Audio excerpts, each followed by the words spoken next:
So the first question that comes to mind for me is how come the name changed for season 2? Production or A&E never really explained that to me. Didn't ask or anything. I think my opinion of it is the Wednesday night lineup. They've got Dog the Bounty Hunter, and I think they were trying to go in theme and just give me a name, Billy the Exterminator, to kind of fit with the Wednesday night lineup. But they didn't ever tell us why they changed the name, and we didn't ask, so we don't really know. So I read that you were in the Air Force. I was. Went in 1987, and that's where I got into entomology. The study of insects was from the Air Force. Oh, wow. So how come you decided not to make a career of that, of the Air Force? Of the Air Force? Well, actually, I joined the Air Force for a career. I wanted to be in law enforcement, try to get into and some stuff. And I scored very well on the ASVAB test. That's the entrance exam. But I did extremely well in biology and things related to chemistry and science. And so they decided to put me in entomology because there was kind of a shortage of animal guys and insect guys in the Air Force. So they put me in that. And when I found out I was in basic training, I actually started bawling my head off when I called home to my mom and dad crying because I just joined the United Air Force to be the Orkin man and squish bugs. So I was devastated. Absolutely. And that's why I got out of the Air Force, because I what I went in to be was not going to happen. So I get out of the Air Force and realized I'm trained to do one thing and kill bugs.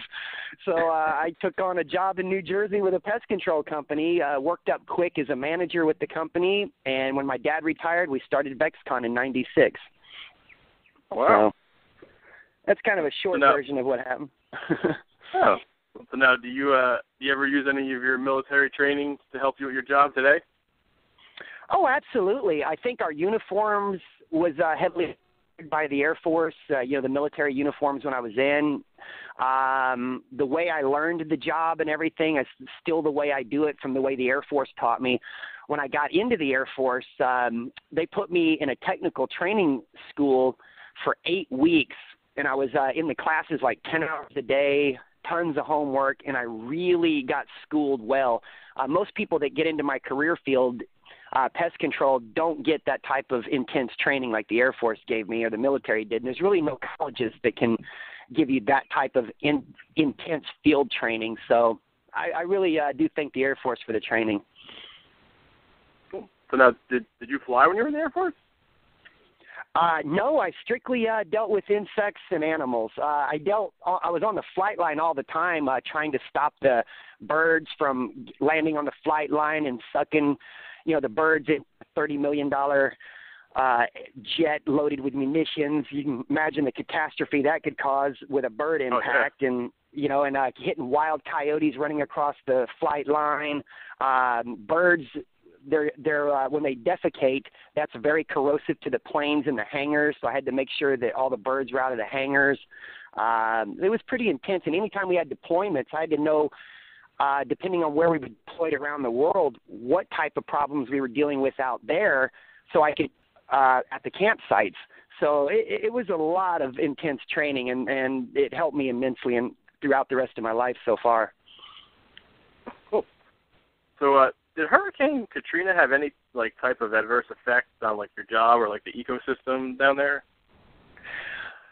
Katrina absolutely did. It forced a lot of wildlife north, so we did get an increase. There was some amazing things that happened with the hurricanes, even things locally that we don't know about how it affected the ecosystem. Thing that was pretty interesting is all the pecan trees. We have tons of pecan trees in Louisiana, and that year when Hurricane Katrina and Rita hit, all the pecan trees, the pecans rotted out that year. I mean, just flat rotted off the tree and fell. And how a hurricane could do that, I don't know. Some people said it was waterlogged, or it rains here all the time. That doesn't make any sense. But yeah, it definitely was a terrible thing for the environment. And as we're just now starting to come around and recover from it, we're hit with about 10 or 20 hurricanes Katrina's with this oil slick, that is really going to cause some super massive devastation, way worse than this hurricane ever did. Oh yeah. Now, do you find it difficult to have a camera crew around when you're trying to work? No, actually, I feel comfortable around the cameras. I got a really good crew. They've kind of got a good dance that they're doing around me. They stay out of my way and the best they can. They are there, but they're very good and they dance around me very well. They stay away from the jaws and the venom of the with. They stay out of my way, so it's very comfortable for me. Now, I noticed that, I guess there's a lot of editing on the show, and, it really makes it seem like you just go in there, you're there like 10 minutes, the job's done, and everybody's happy. So, how much of a typical job, do we not see on TV? Well, an average rotation for a job is I'll get a call, go out, do an investigation, inspection, might be out there for 1 or 2 hours, set some traps, and then I start monitoring the trap activity. If we catch an animal quick, we might get it done in a day or two. If it takes a little longer, it might say on the bottom took 4 days or something like that. Huh. But it doesn't take too long. We're pretty swift with it. One of the many cool things about VexCon is that, you guys use all organic products, to help eliminate the pests. So is that an industry trend right now, or are you guys kind of leading the forefront with the organics?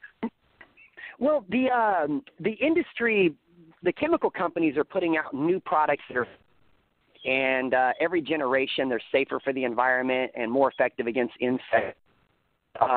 Chemistry knowledge and technology is just getting so much better. But on TV, anything you use with a restricted label, there's a lot of guidelines and laws associated with the applications of these products. So I'm using a product that cannot get on human skin. And I have the wind blow while I'm filming on camera. It blows back on me. Everybody saw the label violation. Then I can get hit with massive fines, lose my license, get in a world of trouble. And regulated has got something in the label that when you're filming, you can get in a lot of trouble over. So I had to choose that I could not get in trouble with and be effective against the insects. And the only thing I ever found through the years that is a real go-to product is eugenol oils. They're vegetation's natural defense. Without eugenol oils, insects would devour all the vegetation.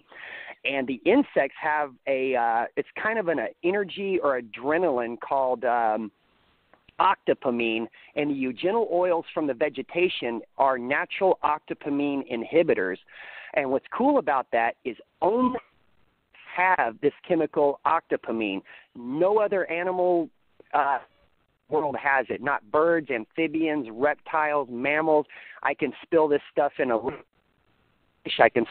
It's safe for human consumption. You can spray eugenol oil right into feed that's infested with ants or something, and the livestock can still get the feed injured by the poison or the eugenol oil.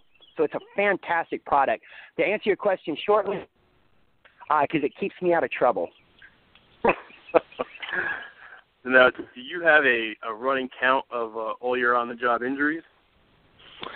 No, it's well into the hundreds. I'm dealing with a pretty serious injury right now in a right hamstring, left wrist, right wrist, and a neck injury, and I'm pretty much always in pain from something. Oh, wow. Yeah, it's just dangerous work. It really. Which type of creature, no matter how careful you are, seems to always get you the most? Well, I tell you the one that I get frustrated with is the mole. People's moles are difficult to trap and get rid of. And, when people are out there just obsessing over their lawns and they've got this mole tearing their lawn up, their patience is very slow, and the customer's patience is very slow with getting. And they are so difficult to catch and trap. I usually get a lot of headaches on those. Snakes are unnerving. Anytime I'm in a tight spot, like underneath the house, and I got a snake up under there or in a body of water with a snake swimming by, that can bother you.